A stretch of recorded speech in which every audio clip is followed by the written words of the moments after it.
joined by my good friend Distro. Hi there, thanks for having me. And today we're going to be bringing you a stealthy adventure that is coincidentally also full of exciting action. That is called Tom Clancy's Splinter Cell Pandora tomorrow. And we're going to be doing the any percent category, which means, of course, we'll be going to the end credits as fast as possible. We're going to be doing this on the normal difficulty, and as you can see here, I have a profile name prepared just for the marathon with a lot of excitement here at the very end. So before we start, there is a sort of tutorial included whenever you create a new profile, and the game teaches you how to lockpick. I don't know why it's the first thing they teach you, but hey, there's nothing we can do. And the run will start when I interact with the loading splash screen for the first level. So here we go. 3, 2, 1, go. Good luck. All right, so Tom Clancy's Splinter Cell Pandora tomorrow is the second game in the series, released all the way back in 2004, and it celebrates its 20th anniversary this year, or it did already. And right off the bat, we're going to defy the game's rules by doing an out-of-bounds maneuver not even 30 seconds into the run. And I think this level, although it's not my favorite, or in fact anyone's favorite, it's definitely a good indicator of how this entire run will pan out in general. There's going to be a lot of movement involved. There's going to be a lot of shots fired. Sorry about that joke. Actually, I'm not sorry about that joke. And there's going to be just a lot of interacting with the environment as well, with NPCs and with other objectives that we'll need to do. And here we have another out of bounds where I'm just going to enable superhero mode and jump through the rooftops. That is not good, but we have an autosave here that the game graciously made for us. And I'm just going to do this again, because why do it once when you can do it twice? By the way Director went out of bounds there only works on high FPS. You just saw him walk on invisible, on an invisible platform. So he just jumped over a bunch of mines. In the casual playthrough, you're supposed to be more careful, but it turns out in speedrun you can just jump over it. Yeah, because in the speedrun you're never careful. You know, going fast and careful, it's an oxymoron. You can't have both, you know. You can also never have perfect gameplay, as you can see here. But, you know, I'm showcasing the game as well. I think that's also the beauty of speedrunning. You can showcase game spirit, what the game offers as an experience. And this level actually is, it's a training level, sort of. In the first game they have a dedicated level called training, but in here they wanted to make it more immersive, so they just framed it as part of the story. Now here, what I'm going to do is I'm going to do a very specific skip called Sedona skip, which basically involves me jumping around here very specifically. No one really knows exactly how it works. We know just generally what to do and how it works in theory. But sometimes you just do the exact same thing and fail, so nobody knows, you know, how to do it 100% of the time. But usually that's not an issue. Look at Shetland glitching through the chair like that, kind of funny. Yeah, and here we meet Shetland, our good friend. If you've played Chaos Theory, you will recognize him. It's the same guy, and he gives us a phone. This is a leaked SMS text message from last night. Why are you here? What? Okay, that is a really uncommon scenario. I would like to highlight that. This almost never happens. Wow. Okay. Do I do quick load here? What should I do? I don't... It's actually a very rare scenario. I think you can just knock him out when he comes out after this dialogue, but I can't say for sure because usually that's a reset if I go for PB. Yeah, that's true. Well, we'll see what happens. Again, this is a very, very rare scenario. It never happens usually. Now this is the definition of marathon luck. Exactly. That's why don't talk anything about how things will happen or go right before. Would you look at that? Yeah, I think that works. Okay, well, we passed that. There's nothing stopping us anymore. Anyway, and now after that we do some more YOLO running. As you can see, these guards do not like me today at all. But you will notice that Director just quicksave quick loaded. This is like it's been just the one. You can skip dialogues while quicksave quick loading. And you just saw a cutscene. The thing is, that cutscene only starts when you quicksave when there's no dialogue running. So when you quicksave quick load while entering the cutscene trigger, you get the cutscene earlier than instead of waiting. And this saves time. Yeah, and that's actually true for most in-game events, including like mission complete triggers and stuff like that. Yeah, if you're familiar with Splinter Cell 1 speedruns, or if you watched my speedrun of Splinter Cell 1 on Shots Fired, then you will know what they are. But basically, when you quick save and quick load during a dialogue line, the game skips to the next one because it thinks it's already happened. So, well, that's a very basic explanation of it, anyway. And here, we're gonna quickly wrap up with the first level. After all that chaos, we finally get to break free from the level.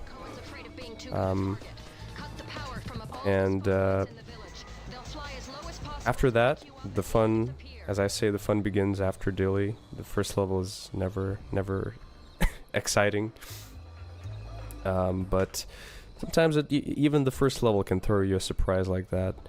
And, well, you know, that's... On the other hand, that's what I like about Splinter Cell speedrunning, is that there's an element of improvisation, if I may. Because, you know, sometimes you just have to think on your feet. And it breaks the monotony a little bit, and you kind of have that little adrenaline rush of solving problems that you've never encountered before. Is he still inside? But anyway, now we're in Paris, part 1. There are 3 parts to this level, and the levels are also structured in segments, like they are in Splinter Cell 1. And here we are infiltrating a cryogenics lab, which is in huge contrast, I think, to the first level, because here it's all about corridors, smaller rooms, and just more close quarters type of combat. You also just saw Director turn off the light there so the NPCs wouldn't see him. You will see that a few times during the run. Yeah, we abuse the AI in that way because it's not very sophisticated, I would dare to say. You know, if you distract them in any way whatsoever, they will react to it. And right there, I shot a gas grenade to kind of knock out 3 guards at once, so I can quickly pass through. And here we can see Sam hacking very, very quickly with one hand, no mouse needed. Here we have some very nice voice acting. What? You also saw Director lockpick a door. It's like it's just the one. The lockpick sequences and door codes are always the same, like for each door.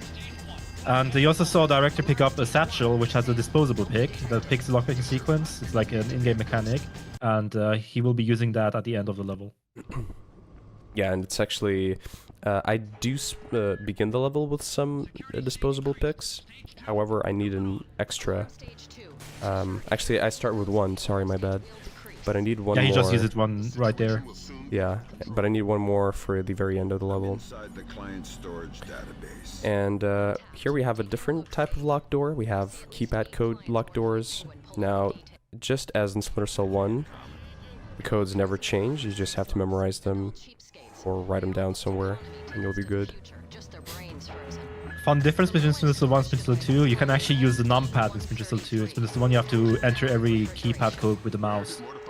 Yeah, and Pandora tomorrow just overall has many quality of life improvements, especially like how the inventory management system works in Pandora. Like, it's so easy to and intuitive to just kind of scroll through, you know. Whereas in Splinter Cell 1, you have to use your mouse mandatorily. You just saw that grenade being thrown, and it actually kills those guards you just saw. You saw the cutscene being triggered. Normally the cutscene is quite long, with the guards like talking, but that grenade kills them as soon as the cutscene starts, and it skips their entire dialogue, which basically skips almost all of the cutscene, and that saves quite a ton of time. And I have to talk to François Coldebeuf, who's this guy, and he gives us like his phone with the photo that he took, which is story relevant, and after that, director will skip a bunch of dialogues and go towards the end of the mission. And you will see when he goes into crawl space, he will draw out his gun and strafe diagonally, which is the fastest movement for a crawl space. Like it's been just the one as well, if you have seen the run before. Yeah, and I think this part with Codebuff is actually a good illustration of how dialogue skipping actually speeds up the gameplay. Because here I would have been stuck for like probably a couple of minutes, where now I just did it in seconds. However, the next level is quite interesting, and I'm sure Distro will tell you lots about it. So this is the train level. If you played the game casually, you'll probably remember this level because it's quite unique for a Splinter setting. You're supposed to go inside the train, but actually we have a skip here, and it's quite finicky. Let's see if we can... Well, first try, that's amazing. GG. And you see director snaking, like he's going in zigzags, because that's way faster, because normally there's like wind counteracting you and it slows down your movement considerably, but by snaking it's pretty fast. So instead of going inside the train in a speedrun, we basically tricked the game into keeping forward momentum and jumping on the second wagon. And in the end of the level, you play casually, you get out of a hatch and it hits a trigger, and there's like an osprey coming down where you can exfiltrate from. But in the speedrun, because we skipped to the second wagon on top of it earlier, we hit the trigger, and Director just did that. And we basically skipped the whole level by starting the ending sequence early. And there's also this T-posing guard, because the loading triggers were kind of bypassed to load them incorrectly, and it was kind of funny. Yeah, you will see Director now just rappel onto the ladder, like onto the rope there, and that's a train mission. It's an amazing skip, and it's one of the more recently found ones. Yeah, and it used to take like 4 or 5 minutes to complete it, I think. Now it takes just a minute, so it's a very massive skip. Which is actually going to be followed by another massive skip, because this level has, in my opinion, one of the nastiest tricks in the entire game. Yeah, so Director is referring to the F2000 skip. You're supposed to pick up the F2000 or SH20K, whatever you want to call it. But we skipped that entirely by going out of bounds-ish. So technically out of bounds, but there's like an invisible wall preventing you from going up there. But that's the first try, amazing.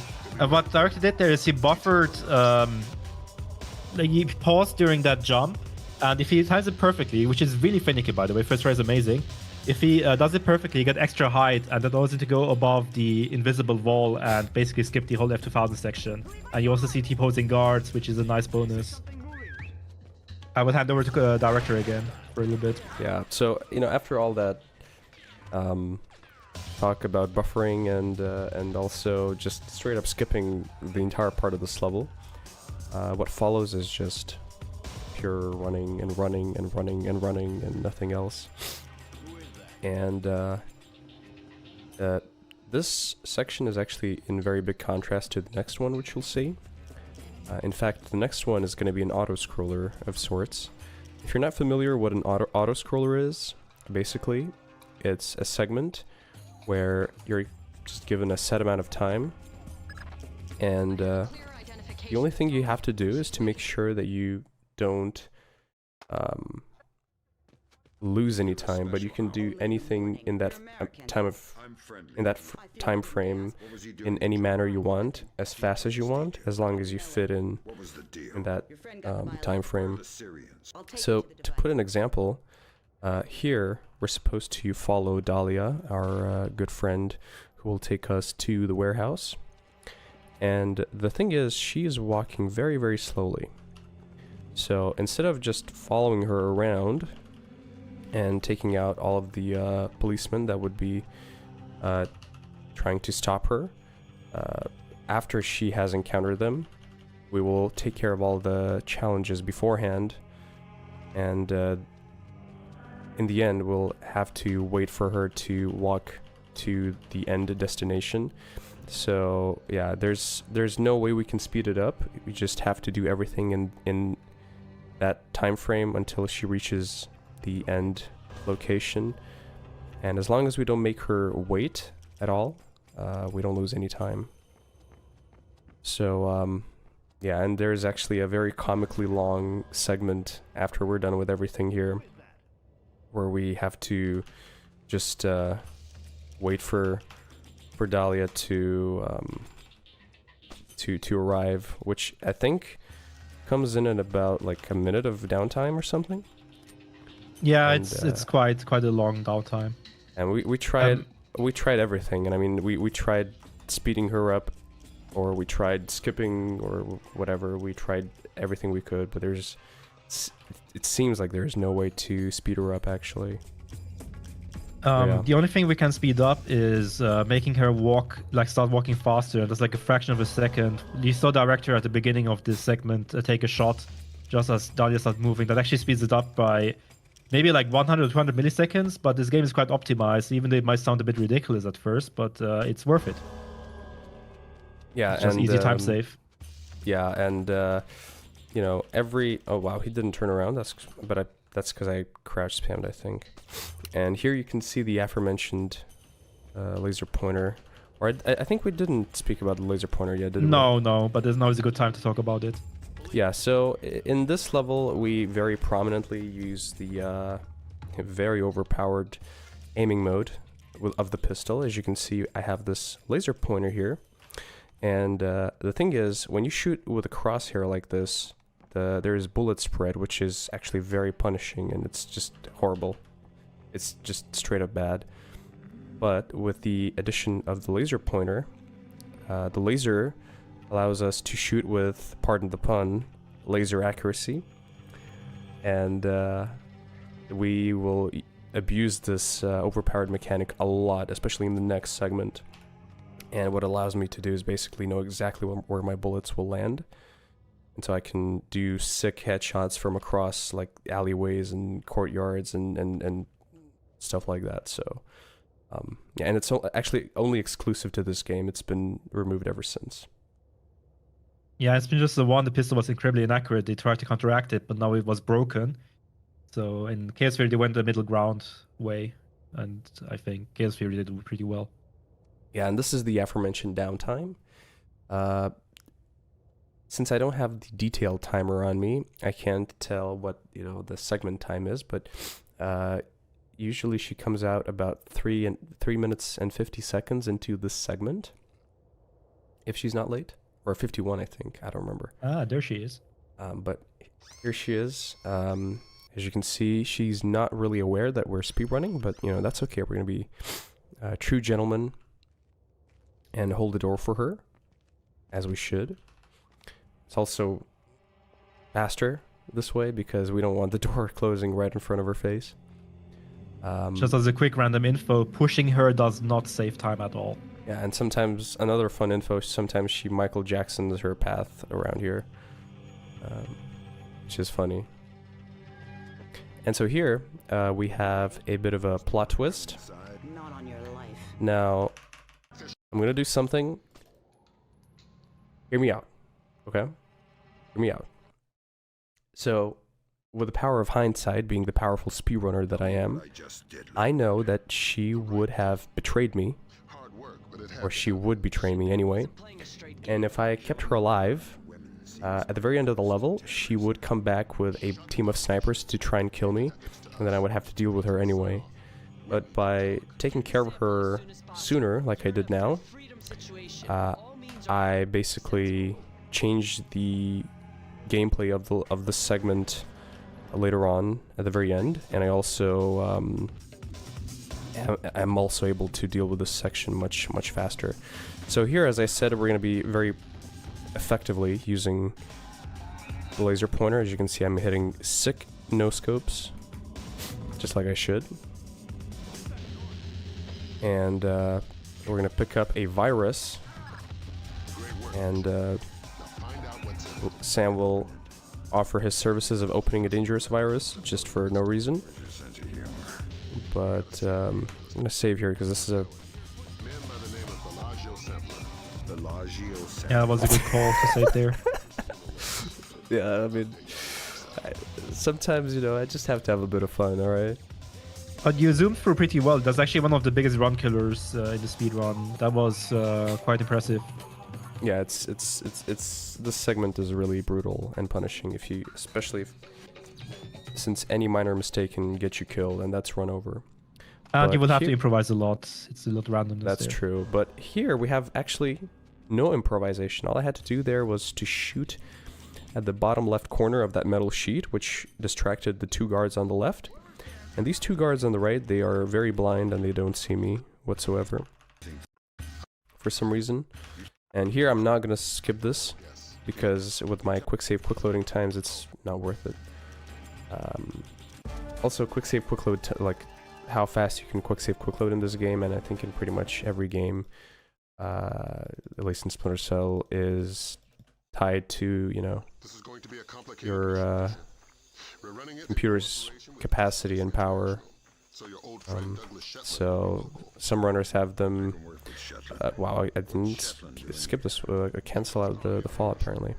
But yeah, anyway, now we're entering really spicy territory, and this is actually one of the, in my opinion, one of the hardest levels in terms of everything that you have to keep track of and keep in mind. I just got completely massacred, but I think I'm gonna be fine.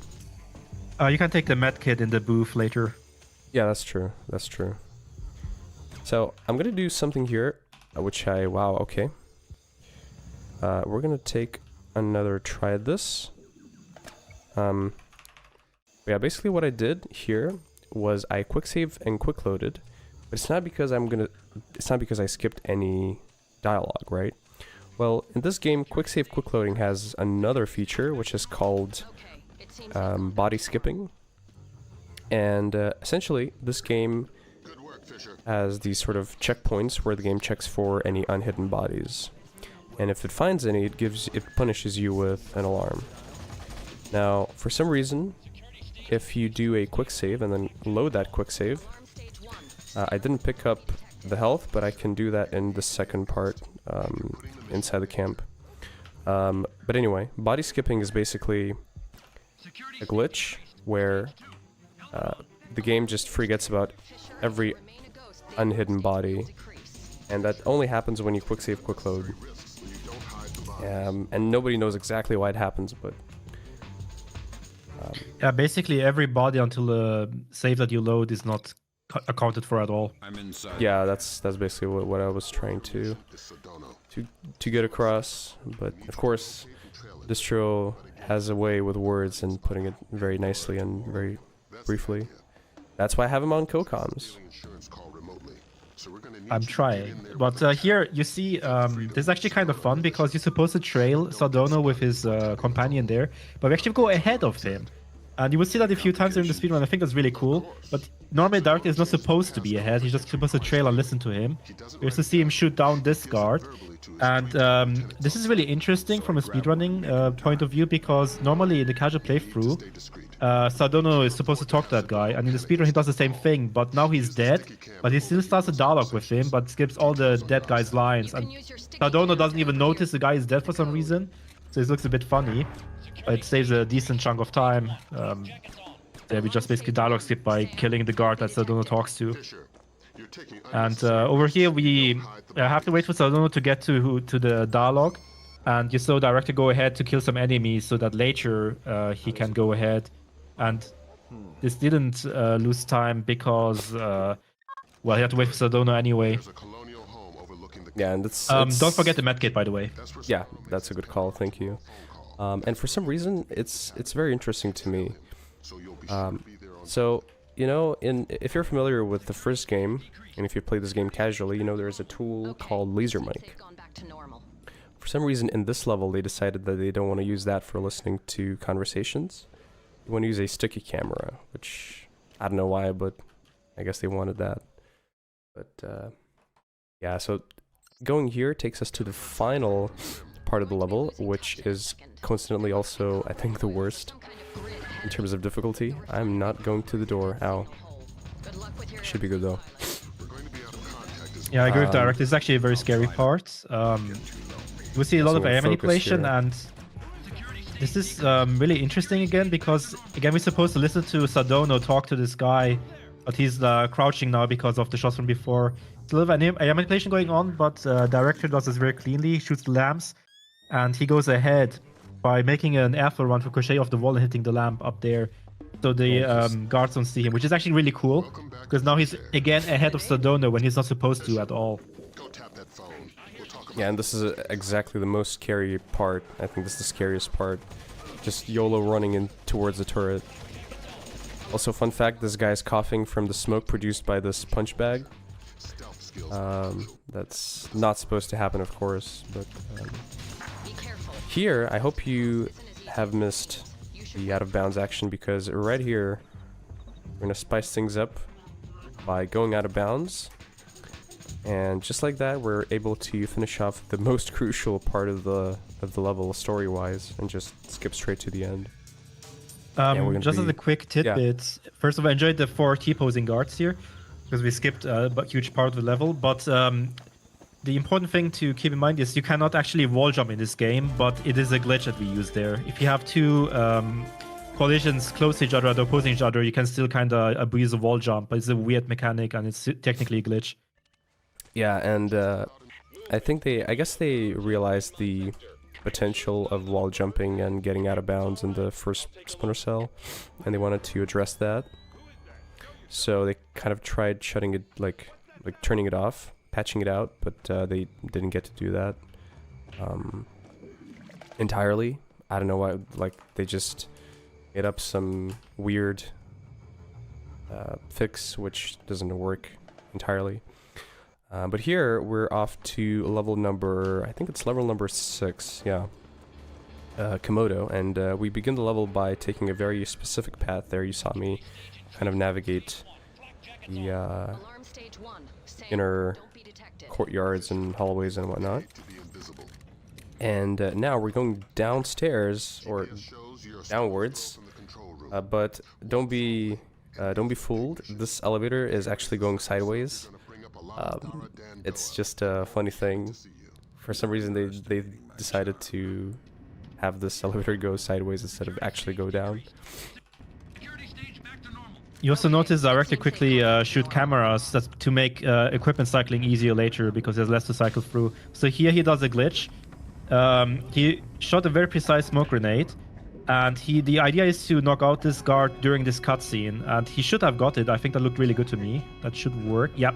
So normally in the casual playthrough, you grab the guy, make him access the PC, and you see this beautiful 5-minute long cutscene. Actually, I think it's 40 seconds long or something, where the submarine is going to the surface. But in the casual playthrough, you still grab the guy afterwards. You have to listen to dialogue before you can knock him out, which is really slow. But by knocking him out during this cutscene, we basically skip that, and it saves. I think it was 14 seconds. I forgot. But at 26 or something like that. Oh, 20. I think it was 20. Yeah, 22 actually. 22. Yeah. You save 22 seconds because you don't have to wait for dialogue, and you can just go to the next part right away, and that's kind of amazing. Yeah, that's true. And also a very side note, if you're wondering why I'm sometimes like turning a bit to the side, me and Distro are actually recovering a little bit from a sore throat season. So yeah, but we're still here to do some fun entertainment with Splinter Cell, and in fact, you're gonna see some very fun entertainment here. You can just bypass this section very easily by just zipping down here, and they don't care, because you're supposed to have like a scripted shootout in that little That's everywhere I go. Whatever it's called. Gondola I don't know. thing. Yeah, Gondola. yeah, yeah. We call it gondola. I don't know. So yeah, and now we're inside the submarine, where suddenly it's not okay to shoot anyone. I don't know why, but apparently now it's not allowed. Also can't get an alarm. Yeah, that's true.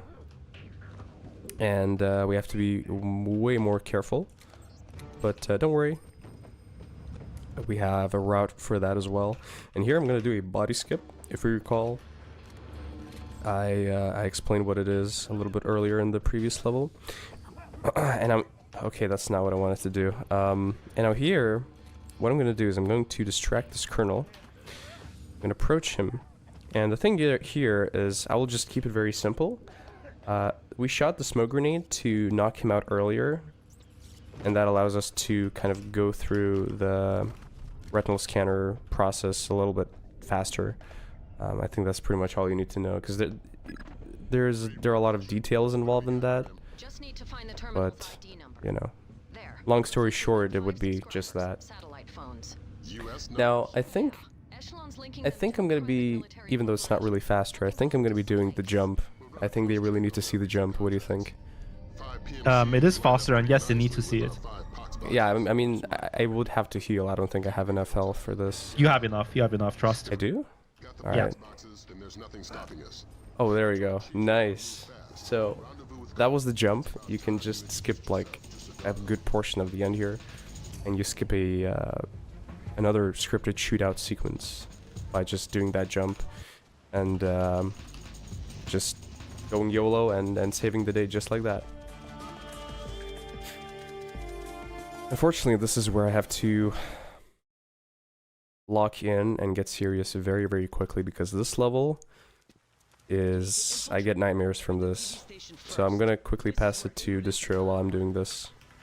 Okay, so this is TV Station. It's a really rough level and a massive run killer. You saw Director skip a lot of parkouring by just dropping off with the trick jump.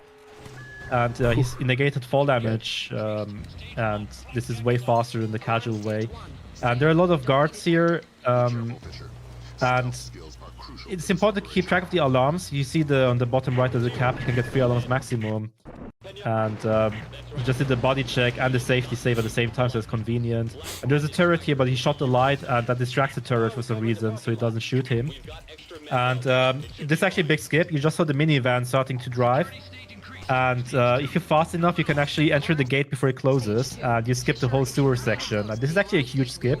If you watch the game casually, the whole first segment of this level is basically skipped. And now you see Director go on the roof, and he checks, scouted for another NPC that could potentially be a troublemaker. But it's fine. The alarm should revert here to 0 because he didn't get any for a while. Yep, you can see that on the bottom right. And he does a trick jump here. He takes a bit of damage, but that's fine. It's a calculated risk. Oh, that's not good. You'll be fine, I believe. I'll just need to do one body skip extra. Yeah.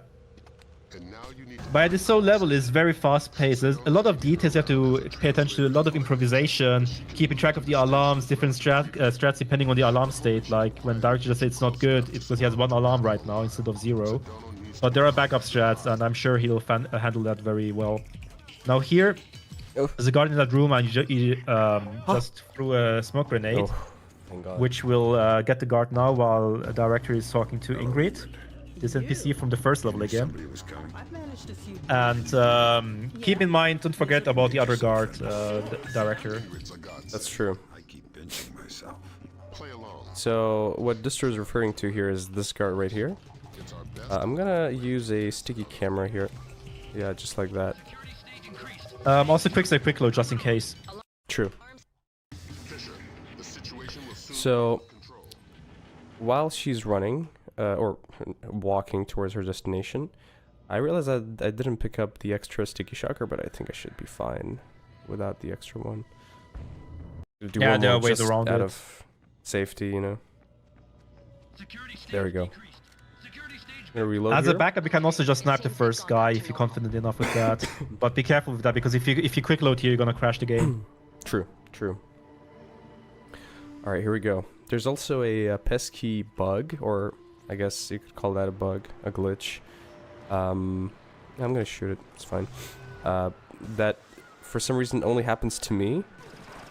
I don't know what exactly it is, but for some reason... can you... Yeah, thank you. I'm gonna take it slow here. It's better to take it slow than take it risky. Also, I shot that lamp on purpose there. I'm gonna also do this so I don't get messed up by that extra alarm if I get that. Normally you would do this a bit faster, but marathon strats, just in case. Yeah, this is one of the most random parts of this is actually the most random part of the whole speedrun, this whole segment. Yeah, that's true. So marathon safety is a good idea.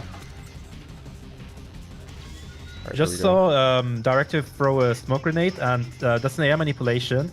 It's random, but if done correctly and you get lucky, he did it correctly, but he didn't get that lucky, then Sardono will run towards the section where Director is right now, but he has a bit of a delay now. Where's Sardono? Okay, okay. Yeah, also fun fact, Sardono's pistol is a one-hit kill for some reason. It's the only gun in the Splinter series I know which is like that. What? Oh, that was an accidental headshot. No! Oh, okay, he's damaged by the smoke grenade. Oh, that's gonna be a bit spicy. We have to play semi-casually now. Wait, you have a flashbang, don't you? Maybe you can use that. Oh yeah, that's true. Yeah, quickly cycle flashbang and then hide in the corner until it goes off. Perfect. Good backups. See, improvisation. Exactly. Oh man, I like how that guard is just still there. He doesn't know what's happened. But let me just again clarify quickly what happened here. This gas grenade actually damaged Sardono a lot, which is quite unfortunate. But normally he would have tanked the air for run without any issues. But backup strats improv, we got out of there. This is looking good. It was quite spicy for entertainment. All calculated, don't worry about it. That's why we do marathons, baby. That's why it's fun. Alright, so here at the end we're just gonna sign it off.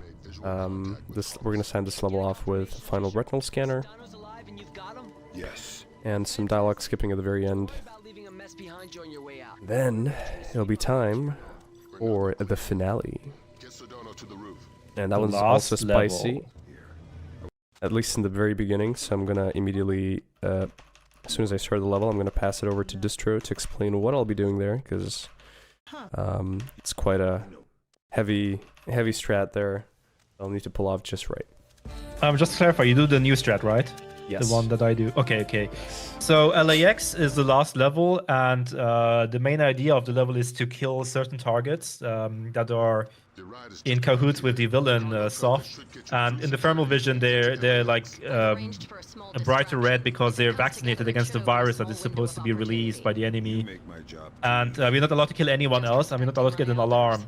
So we actually skip the truck here because normally you have to wait and go through to the truck to get inside.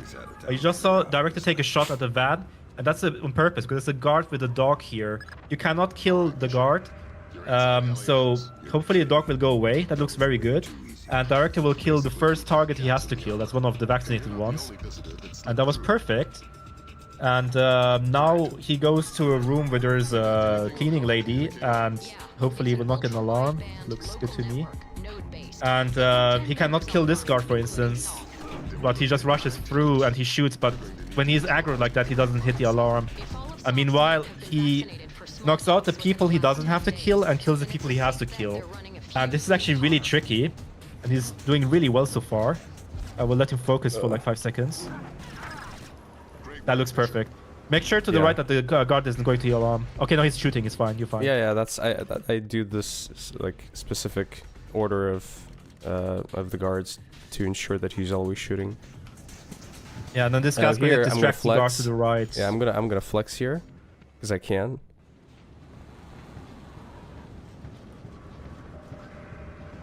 So normally we should like deal with that guard, but I found a bit risky strat where you can not do that, but it's really just for shows at this point. It's not really beneficial. But hey, you know, you gotta put on the entertainment. You gotta do your part, you know. Anyway, here I'm gonna quickly pass through this camera here. Now here I have to very specifically deal with this guard so that the other guard doesn't run for the alarm. Very good. I'm gonna do a body skip just in case. And I'm gonna do this very funny interaction here. So we're gonna knock this guy out. The other guy will not do anything about it. And this guy is just too preoccupied making coffee. I mean, that's important. Gotta have your coffee. Yeah, I agree can't deal that, with the man. scenario until he had his morning coffee.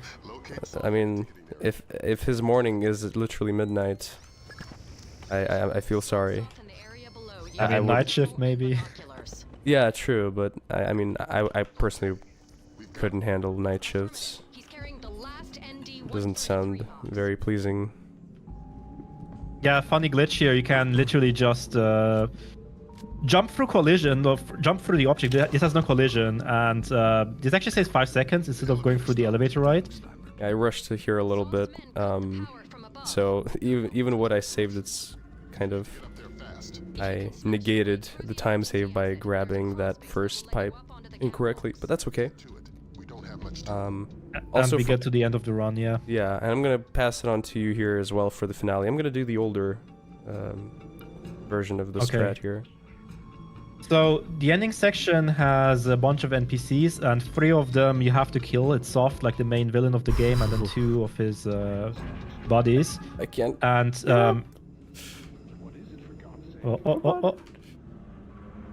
that's interesting. There we go. Okay, this should work. So, Director will first sticky shock the guy that you see on top there.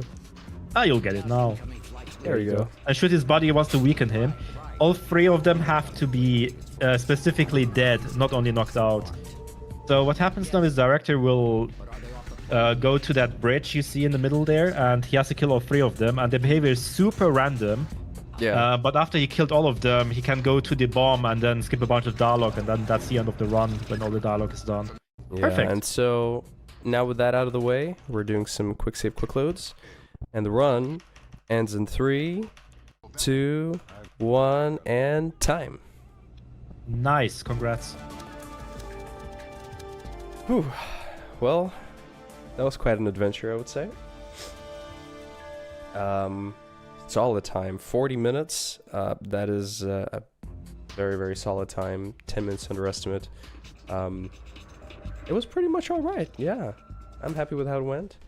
I'm gonna leave this ending cutscene play while I do my thanks.